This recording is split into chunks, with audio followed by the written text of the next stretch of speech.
কি হলো বাবু? ওই মিটারে মনে হয় টাকা শেষ হয়ে গেছে। পরে পরে ওরা না আসলে তো হচ্ছে না। মিটারে টাকা নাই? না, তাহলে ফোন দিয়ে দাদারে কল লাগবে। এরপর তুই যে তার নিয়ে গেল সে তারের সংযোগ কি হইলো? এইটুকু কাজে হয় আরো বড় লাগবে। সবাইকে জানাচ্ছি নমস্কার ও আদাব। আমি রান্নাঘরে চলে আসছি রান্না করার জন্য। মাছ রান্না করব। আমার ছেলে আমাকে মাছ রান্না করতে দিল না। আমার ছেলে মাছ পছন্দ করে না। ও কি করলো জানেন? বাজারে যায় এই যে মুরগিটা কিনে নিয়ে আসছে। বলছে আমি মাছ খাবো না, মাছ রান্না করো না, আমাকে মুরগি রান্না দাও। তো এই যে ছেলেই মুরগিটা বাজার থেকে নিয়ে আসছে। তো সেই জন্য আমি রসুন পেঁয়াজ ছিলে নিচ্ছি আর যা যা রান্নার লাগে সব কিছু আমি রেডি করে নিচ্ছি। এ বক্সের সাউন্ড কম দে শুভ্র। ঘরের মধ্যে কে এত জোরে বক্স বাজায়? দাঁড়ান।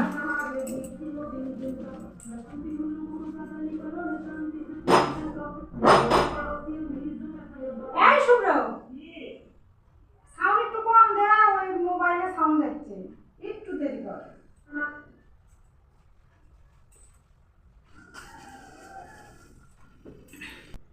আজকে সকাল থেকে ওয়াইফাই লাইন বন্ধ আছে, ডিশের লাইন বন্ধ আছে। ডিশ আলাক ফোন দিছি, ওয়াইফাই লোককে ফোন দিছি। এখন ওরা বললো যে আপনারা মেন মিটারে চেক করেন ওখানে লাইন আছে নাকি। মেন মিটারে আমি যে একবার চেক করলাম, পরে আমার বেটা আবার বাজার থেকে এসে আবার চেক করলো। চেক করে দেখে যে মেন মিটার থেকে লাইন বন্ধ আছে। তারপরে ওয়াইফাই লোক আসলো, ওরা চেক করলো। আমার কড়াইগুলা এত কালো হয়েছে কি জন্যে আমি ব্যাপারটা পরে জানতে পারলাম। আমার গ্যাসের চুলার সমস্যা হয়েছিল কিছুদিন আগে, আপনাদের আমি জানাইছিলাম যে চুলা দুইটা নষ্ট হয়ে গেছে। তো অল্পের জন্য বাইসে গেছি, চুলা বাস্ট হওয়ার মানে ভাব হয়ে গেছিল। যারা চুলা ঠিক করে তাদেরকে ডেকে নিয়ে আসছিলাম। ওরা চুলাটা চেক করে ওরা বলল যে আপনার কপাল ভালো, আপনার সিলিন্ডারটা বাস্ট হয় নাই, আপনার জীবন ফিরে পাইছেন, মানে আমি একটা নতুন জীবন পাইছি, এই কথা বলে গেছে। তো আমি তেলের মধ্যে পেঁয়াজ দিলাম, এই কড়াইয়ে দিব মাংস, এই কড়াইয়ে অল্প পেঁয়াজ দিলাম, আর ওই কড়াইয়ে দিব মুরগির চামড়া। তো যাই হোক, অল্পের জন্য বাইসে গেছি। এই কারণে আমার কড়াইগুলো এত কালো হয়েছে। আপনারা একটু লক্ষ্য করে দেখেন, আমার বাম পাশে চুলা কিন্তু একটু কালো হয়ে গেছে স্টিলটা, ওই দেখেন দেখা যাচ্ছে। তো আস্তে আস্তে চুলাটা পুড়িয়া যাচ্ছিল, এটা আমি বুঝতে পারি নাই। মুরগির চামড়া আমি আলু দিয়ে পেঁয়াজ কাঁচামরিচ দিয়ে ভাজবো, ওই জন্য এই যে কড়াইয়ের মধ্যে আলু দিয়ে দিছি। তা আলুটা আমি হালকা করে আগে একটু ভাজা নিব। তো এই পাশে পেঁয়াজটাও আমি একটু করে নাড়া দিচ্ছি। তো আলুটা হালকা করে ভাজা নিলে হয় কি, আলুর একটা গন্ধ থাকে, সে গন্ধটা চলে যায়। আমি কিন্তু পেঁয়াজ আর কাঁচামরিচ আগে দিলাম না, ওইটা দিব পরে। পেঁয়াজ ভাজা হয়ে গেছে, এখন এর মধ্যে মশলাপাতি দিয়ে দিব। তো আমি এই বোল্ডের মধ্যে 2টা পেঁয়াজ, 3টা রসুন, কিছু আদা কুচি, জিরা, আর সাথে হচ্ছে শুকান মরিচ বাইটা নিছি। শুকান মরিচ প্রায় 15টার মতো আছে। বোল্ডে কিছুটা মশলা লেগে আছে, তো আমি জল দিয়ে ধুয়ে মশলার মধ্যে দিয়ে দিব। আলু মোটামুটি ভাজা হয়ে গেছে, তো পেঁয়াজ কুচি আর এই যে কাঁচামরিচ কুচি দিয়ে দিলাম।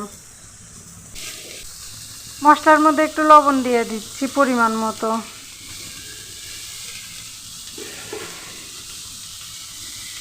আর এইদিকে আলু ভাজার মধ্যেও একটু লবণ দিলাম। 2 কড়াইয়ে পরিমাণ মতো হলুদের গুঁড়া আমি দিয়ে দিলাম।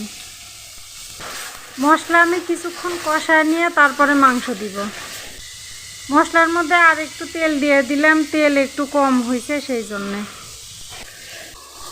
পেঁয়াজ আলু ভাজা হয়ে গেছে, এখন আমি এই যে চামড়াগুলো দিয়ে দিচ্ছি। এই কড়াইয়ে মশলা কষানো হয়ে গেছে, তো মাংসগুলো আমি কড়াইয়ে দিয়ে দিলাম। হুম, কি হয়েছে? মোটরের লাইনটা তো বন্ধ না। তাহলে জল তুল। জল তুলে রাখলে তুলে রাখো তুমি। আচ্ছা,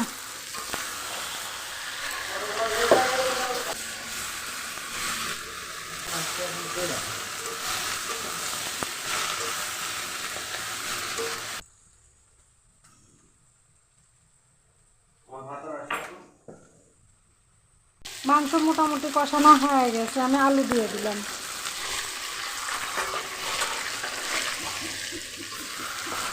নতুন আলু ওই জন্য ভেজে দিলাম না, আর আলুটা পরে দিলাম কারণ আলু সেদ্ধ হতে বেশি সময় লাগবে না।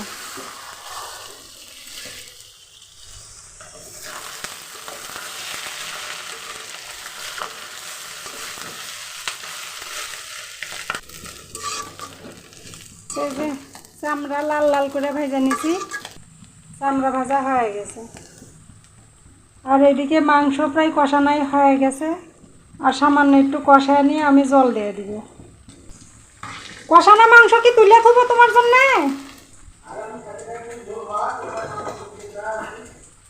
খাইতে খাইতে মানে ঝোল আমি যে মাংসি তো নাকি খাইতে দিব, এখন ঝোল কতক্ষণে হবি নি, এখন জল দিব যে। হ্যাঁ হ্যাঁ, ওইটা হয়েছে। ওই তো এমনি কষানো 1 পিস মাংস দিলাম। ও আচ্ছা, তাহলে আমি জল দিয়ে দিলাম। মাংস কষানো হয়ে গেছে। কি? আচ্ছা, ও তাহলে তুলিচ্ছি, সেটাই তো করলাম। একটা কষানো মাংস আমার ছেলে বাবার জন্য তুলে ছিলাম। এই যে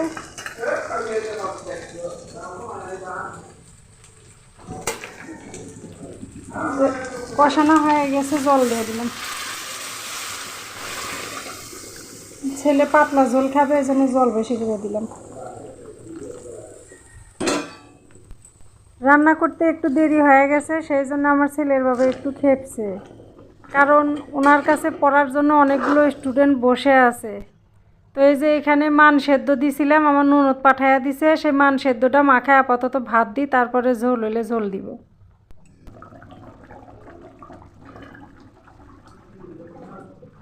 আমার বাসাতেই থাকো তুমি, মেসে থাকা লাগবে। পড়াশোনাটা ভালো।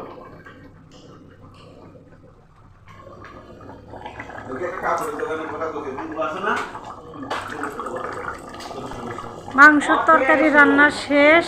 এই যে গরম মশলা বাটা দিয়ে দিলাম, গরম মশলা বাটা দিয়ে এখন নামায় নিব।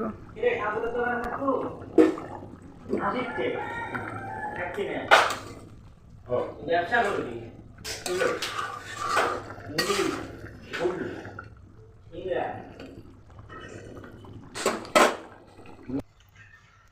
রান্না টান্না শেষ করলাম, যে এদেরকে খাইতে দিছি। এটা আমার ননদের ছেলে, আর ওইটা তো আমার ছেলে।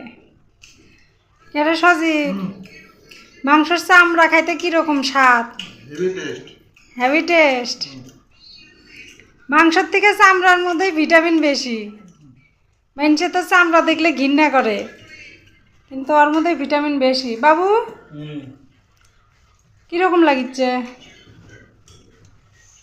ভালো লাগতেছে। ভালো লাগতেছে। তো এই যে সকাল থেকে নেট বন্ধ,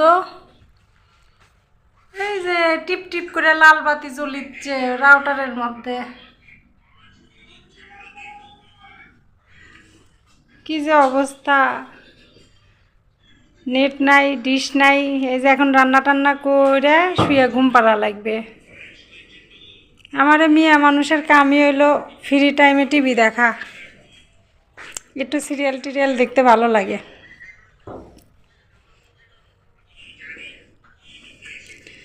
ও সজীবের ভাত লাগবে, ভাত দিয়ে দিই।